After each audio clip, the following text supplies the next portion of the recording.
ലോക വ്യാപാര ഭൂപടത്തിൽ ഇന്ന് ഇന്ത്യക്ക് ആശങ്കയുടെ ഒരു കറുത്ത ദിനമാണ് എന്ന് വേണം പറയാൻ. ശക്തമായ സാമ്പത്തിക വളർച്ചയുടെ പടവുകൾ കയറുന്നതിനിടയിൽ ഇന്ത്യയുടെ സുപ്രധാന കയറ്റുമതി മേഖലകൾക്ക് കനത്ത പ്രഹരമേൽപ്പിച്ചുകൊണ്ട് ലാറ്റിൻ അമേരിക്കൻ ശക്തി കേന്ദ്രമായ മെക്സിക്കോയുടെ ഒരു സുപ്രധാന തീരുമാനം വന്നിരിക്കുന്നു.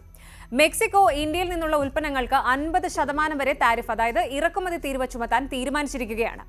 ഈ ഒരു നീക്കം നമ്മുടെ $5.7 ബില്യൺ വരുന്ന കയറ്റുമതി ബന്ധത്തെ എങ്ങനെയാണ് ബാധിക്കാൻ പോകുന്നത്? ഈ നീക്കത്തിന് പിന്നിലെ ജിയോ പൊളിറ്റിക്കൽ താൽപര്യങ്ങൾ എന്തെല്ലാമാണ്? വിശദമായി പരിശോധിക്കാം.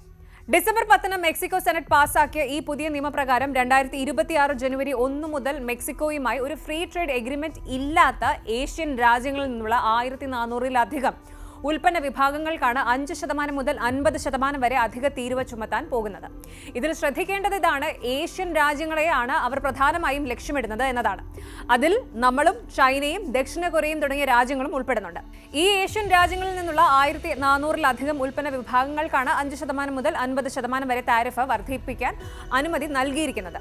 ഇന്ത്യ, ചൈന, ദക്ഷിണ കൊറിയ, തായ്ലൻഡ്, ഇന്തോനേഷ്യ തുടങ്ങിയ രാജ്യങ്ങളാണ് ഈ പട്ടികയിൽ പ്രധാനമായും ഉൾപ്പെടുന്നത്. ഭൂരിഭാഗം ഉൽപ്പന്നങ്ങളും 35% വരെയാകും താരിഫ് വർധനയിലെങ്കിലും ഈ താരിഫ് കാരണം ഏറ്റവും കൂടുതൽ പണി കിട്ടാൻ പോകുന്നത് നമ്മുടെ ഓട്ടോമൊബൈൽ ഇൻഡസ്ട്രിക്കാണ്. മെക്സിക്കോയിലേക്ക് ഇന്ത്യയിൽ നിന്ന് ഏറ്റവും കൂടുതൽ കയറ്റി അയക്കുന്നത് മോട്ടോർ കാറുകളും വാഹനങ്ങളുടെ ഘടകങ്ങളുമാണ്. ഇവിടെയാണ് 50% എന്ന മാക്സിമം താരിഫ് ഏർപ്പെടുത്താൻ സാധ്യതയുള്ളത്. ഇന്ത്യൻ കമ്പനികൾ വളരെ കോമ്പറ്റീറ്റീവ് ആയിട്ടുള്ള വിലയ്ക്ക് ഒരു കാർ മെക്സിക്കൻ വിപണിയിൽ വിൽക്കാൻ തീരുമാനിക്കുമ്പോൾ അതിന്റെ വില 50% കൂടിക്കഴിഞ്ഞാൽ എന്തായിരിക്കും അവസ്ഥ? മെക്സിക്കൻ കമ്പോളത്തിൽ നിന്ന് ഇന്ത്യൻ ഉൽപ്പന്നങ്ങൾക്ക് മത്സരിക്കാൻ കഴിയാതെ വരും. ടാറ്റ, മഹീന്ദ്ര, മാരുതി സുസുക്കി തുടങ്ങിയ ഇന്ത്യൻ കമ്പനികളെ ഇത് നേരിട്ട് തന്നെ ബാധിക്കും. മെക്സിക്കൻ ഇക്കണോമിയെ സംരക്ഷിക്കാനും തദ്ദേശീയ ഉൽപ്പാദനം പ്രോത്സാഹിപ്പിക്കാനും അതുപോലെ തൊഴിലവസരങ്ങൾ സൃഷ്ടിക്കാനുമാണ് ഈ നടപടിയെന്ന് മെക്സിക്കൻ പ്രസിഡന്റ് ക്ലൗഡിയ ഷെയ്ൻബോം ഭരണകൂടം വാദിക്കുന്നുണ്ട്. എന്നാൽ ഇതിന് പിന്നിൽ ഒരു വലിയ അന്താരാഷ്ട്ര ഗൂഢാലോചനയുടെ സാധ്യതകൾ സാമ്പത്തിക വിദഗ്ധർ ചൂണ്ടിക്കാട്ടുന്നുണ്ട്. 2024-25 സാമ്പത്തിക വർഷത്തിൽ ഇന്ത്യ മെക്സിക്കോയിലേക്ക് കയറ്റുമതി ചെയ്തത് ഏകദേശം $5.7 ബില്യൺ ഉൽപ്പന്നങ്ങളാണ്. ഈ കയറ്റുമതിയുടെ 1/4 വരുന്ന ഏറ്റവും നിർണായകമായ മേഖലയാണ് ഇപ്പോൾ നേരിട്ടുള്ള ഭീഷണിയിൽ നിൽക്കുന്നത്. ഓട്ടോമൊബൈൽ മാത്രമല്ല, മറ്റ് പല മേഖലകളും ഈ താരിഫിന്റെ വെളിച്ചത്തിൽ ആശങ്കയിലാണ്. ടെക്സ്റ്റൈൽസ് ഉണ്ട്, ഫുട്വെയർ ഉണ്ട്, സ്റ്റീൽ ഉൽപ്പന്നങ്ങൾ, പ്ലാസ്റ്റിക് എന്നിവയെല്ലാം ഈ പുതിയ നികുതിയുടെ പരിധിയിൽ വരുന്നുണ്ട്. ഈ മേഖലകളിലെല്ലാം നമ്മൾ മെക്സിക്കോയ്ക്ക് വലിയ തോതിൽ സാധനങ്ങൾ കയറ്റി അയക്കുന്നവരാണ്. താരിഫ് കൂടുന്നത് കൊണ്ട് സംഭവിക്കുന്നത് ഇനി പറയുന്നവയാണ്: വില വർധന. അതായത് മെക്സിക്കൻ ഉപഭോക്താവിനെ സംബന്ധിച്ച് ഇന്ത്യൻ ഉൽപ്പന്നങ്ങൾക്ക് വില കൂടും. അടുത്തത് ഓർഡറുകൾ കുറയും എന്നുള്ളതാണ്. വില കൂടുമ്പോൾ കച്ചവടക്കാർ മറ്റ് രാജ്യങ്ങളിലെ ഉൽപ്പന്നങ്ങൾ തേടിപ്പോകും. ഇത് ഇന്ത്യൻ കയറ്റുമതിക്കാർക്ക് കിട്ടുന്ന ഓർഡറുകൾ കുറയ്ക്കുമെന്ന് ഉറപ്പാണ്. അടുത്തത് ചെറുകിട ഇടത്തരം കയറ്റുമതി സ്ഥാപനങ്ങളിലെയും ഈ തീരുമാനം ഏറ്റവും കൂടുതൽ വേദനിപ്പിക്കും.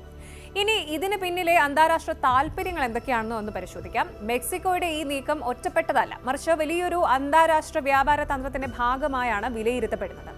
ഒന്ന്, ചൈനീസ് ഡംപിംഗ് ഭീഷണി. മെക്സിക്കോയുടെ പ്രാദേശിക വ്യവസായങ്ങളെ ചൈനയിൽ നിന്നുള്ള വില കുറഞ്ഞ ഉൽപ്പന്നങ്ങളുടെ ഡംപിംഗ് ഭീഷണിയിൽ നിന്ന് രക്ഷിക്കുക എന്നതാണ് ഔദ്യോഗികമായി പറയുന്ന കാരണം. ചൈനയിൽ നിന്നുള്ള ഇറക്കുമതിയാണ് മെക്സിക്കോയുടെ പ്രധാന വ്യാപാര ഇംബാലൻസിന് കാരണം. ഇന്ത്യ ഉൾപ്പെടെ മറ്റ് ഏഷ്യൻ രാജ്യങ്ങളെയും ഒരേ പട്ടികയിൽ ഉൾപ്പെടുത്തിയത് ചൈനീസ് ഉൽപ്പന്നങ്ങൾ മറ്റ് രാജ്യങ്ങൾ വഴി കള്ളക്കടത്ത് സാധനങ്ങളായി മെക്സിക്കോയിൽ എത്തുന്നത് തടയാൻ വേണ്ടിയാണ്. ഇനി US-ന്റെ സമ്മർദ്ദമാണ്. ഈ നീക്കത്തിന് പിന്നിൽ അമേരിക്കയുടെ ശക്തമായ സമ്മർദ്ദമുണ്ടെന്ന് സാമ്പത്തിക വിദഗ്ധർ പറയുന്നു. US മെക്സിക്കോ കാനഡ എഗ്രിമെന്റിന്റെ, അതായത് USMCAയുടെ പുനഃപരിശോധന നടക്കാനിരിക്കെ മെക്സിക്കോ തങ്ങളുടെ ഏറ്റവും വലിയ വ്യാപാര പങ്കാളിയായ US-നെ അനുനയിപ്പിക്കാൻ ശ്രമിക്കുകയാണ് എന്ന് ചുരുക്കം. ചൈനീസ് ഏഷ്യൻ ഇറക്കുമതിക്ക് തീരുവ വർദ്ധിപ്പിച്ചാൽ മെക്സിക്കൻ സ്റ്റീൽ, അലൂമിനിയം ഉൽപ്പന്നങ്ങൾക്കുള്ള US താരിഫ് കുറയ്ക്കാൻ സാധ്യതയുണ്ടെന്നും വിലയിരുത്തപ്പെടുന്നു. ഈ താരിഫ് വർധനവ് ഏപ്രിൽ 2024 താരിഫുകളുടെ ഒരു തുടർച്ചയാണെന്ന് ചില റിപ്പോർട്ടുകൾ സൂചിപ്പിക്കുന്നു. ഈ പശ്ചാത്തലത്തിൽ ഇന്ത്യയുടെ വാണിജ്യ മന്ത്രാലയം സ്ഥിതിഗതികൾ അതീവ ഗൗരവത്തോടെയാണ് വീക്ഷിക്കുന്നത്. Engineering exports promotion council EEPC ഉൾപ്പെടെയുള്ള പ്രമുഖ വ്യവസായ സംഘടനകൾ വിഷയത്തിൽ ഇടപെടണമെന്ന് വാണിജ്യമന്ത്രി പീയൂഷ് ഗോയലിനോട് ആവശ്യപ്പെട്ടിട്ടുണ്ട്. മെക്സിക്കോയുമായി ഒരു FTA അഥവാ ഫ്രീ ട്രേഡ് എഗ്രിമെന്റ് അല്ലെങ്കിൽ ഒരു പ്രിഫറൻഷ്യൽ ട്രേഡ് എഗ്രിമെന്റ് PTA എത്രയും പെട്ടെന്ന് ഒപ്പിടണമെന്നാണ് ഇന്ത്യൻ വ്യവസായ ലോകത്തിന്റെ ആവശ്യം.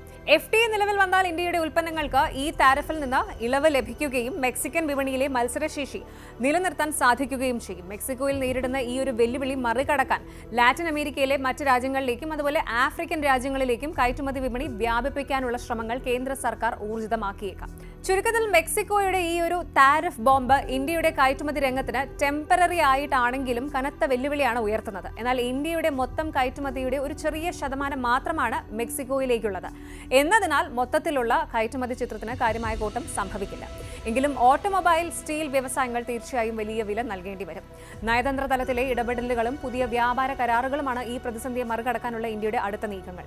എന്തായാലും 2026 ജനുവരി 1 വരെ നമുക്ക് കാത്തിരിക്കാം. ഈ ദിവസങ്ങൾക്കുള്ളിൽ നയതന്ത്ര ചർച്ചകളിലൂടെ ഈ പ്രതിസന്ധിക്ക് ഒരു പരിഹാരം കണ്ടെത്താൻ ഇന്ത്യക്ക് സാധിക്കുമോ എന്ന് കണ്ടറിയണം.